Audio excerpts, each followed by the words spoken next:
નમસ્કાર મિત્રો, હું છું શૈલેષ અને મારી યુટ્યુબ ચેનલમાં આપ સૌનું સ્વાગત છે. તમે જોયું જ હશે કે ગુજરાતમાં અલગ અલગ જગ્યાએ ઘણા બધા હિલ સ્ટેશન આવેલા છે. આવા જ એક હિલ સ્ટેશનની આજે હું તમને મુલાકાત કરાવીશ.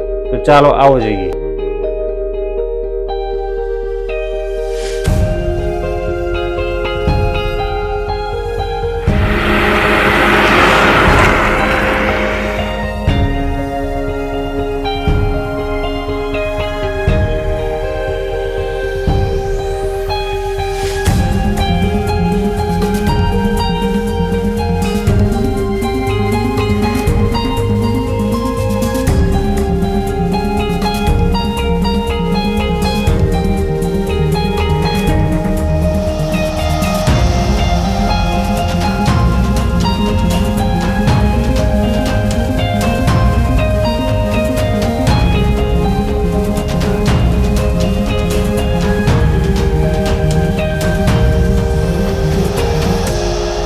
એના માટે આપણે આજે આવ્યા છે તારંગા તીર્થ.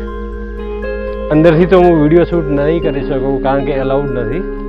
આ છે તારંગા તીર્થ. અમે દર્શન કરી લીધા છે કારણ કે અંદર વિડીયોગ્રાફી અલાઉડ નથી, એટલે અંદરનો વિડીયો હું બતાવી નહીં શકું. પણ બહુ પૌરાણિક મંદિર છે, તેની કલાવૃત્તિ જોવાલાયક છે. અહીંયા 14 દિગંબર અને 5 શ્વેતાંબર સ્થિત છે. નકશીકામ અને વાસ્તુકળાનો સમન્વય જોવા મળશે.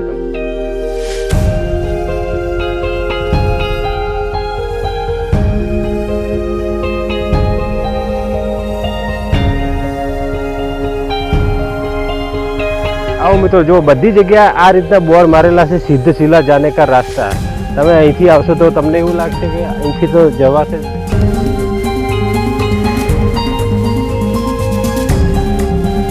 મિત્રો, તમે નાના રસ્તાઓ, પર્વતો અને આધ્યાત્મિક પર રસ ધરાવતા હોય તો આ જગ્યા તમારા માટે બહુ બેસ્ટ છે.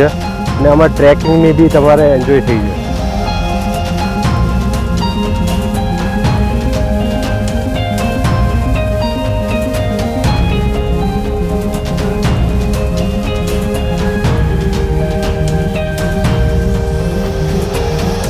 ટ્રેકિંગની સાથે સાથે નીચે દર્શન બી થઈ જશે. આટલી હરિયાળી અને એકદમ જે શહેરી વિસ્તારમાં ઘોંઘાટમાંથી અહીંયા એકદમ સાયલેન્ટ એરિયા છે.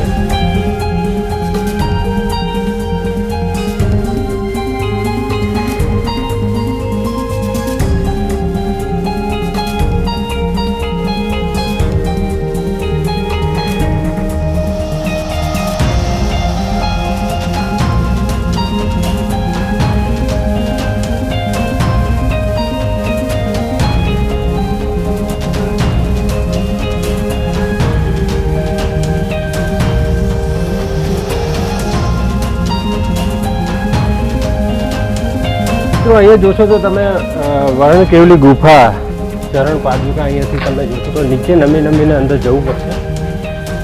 આખી ગુફા છે, અંદર જવાશે. હજુ આ બાજુ બી જવાશે. જોઈ શકો છો તમે અહીંયા ઉપર જઈ શકાશે, પણ રસ્તો બહુ અત્યારે બ્લોક થઈ ગયો.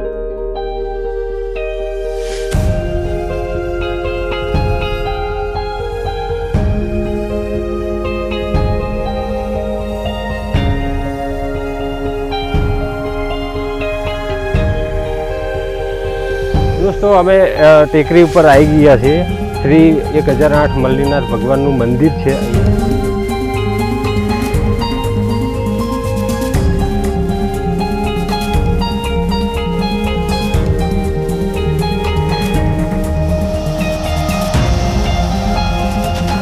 મંદિર છે, અહીંથી તમને નહીં દેખાય, પણ પાછળ તમે જુઓ નીચે ખીણો છે અને વાદળની અંદર છીએ અમે ઓલરેડી.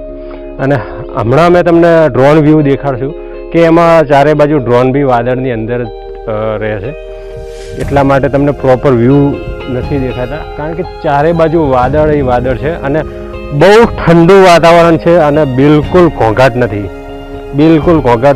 વરસાદ બી થોડો ચાલુ છે.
અમદાવાદથી 130 કિલોમીટરના અંતરે આવેલું આ તીર્થનું નામ તારંગા તીર્થ છે.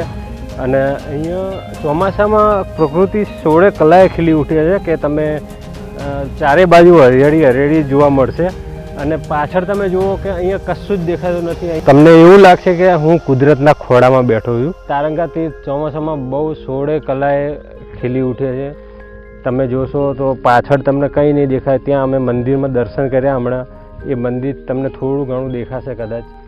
ચારે બાજુ એટલી લીલોતરી છે અને વાદળ અમને ટચ કરીને જઈ રહ્યા છે અત્યારે, જેથી ઠંડક બી એટલી છે અને એકદમ શાંત વાતાવરણ છે.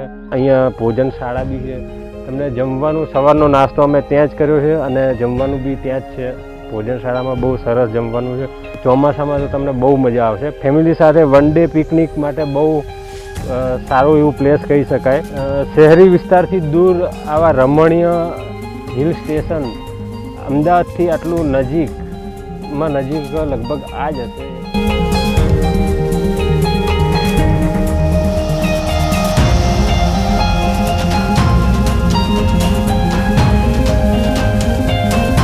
જો મિત્રો તમને આ વિડીયો ગમ્યો હોય તો લાઇક, શેર અને સબસ્ક્રાઈબ જરૂર કરજો. નેક્સ્ટ પ્લેસનો કયો વિડીયો બનાવું એ મને કમેન્ટ કરીને બતાવજો. હું ચોક્કસપણે બનાવીશ. Thank you. જય હિન્દ.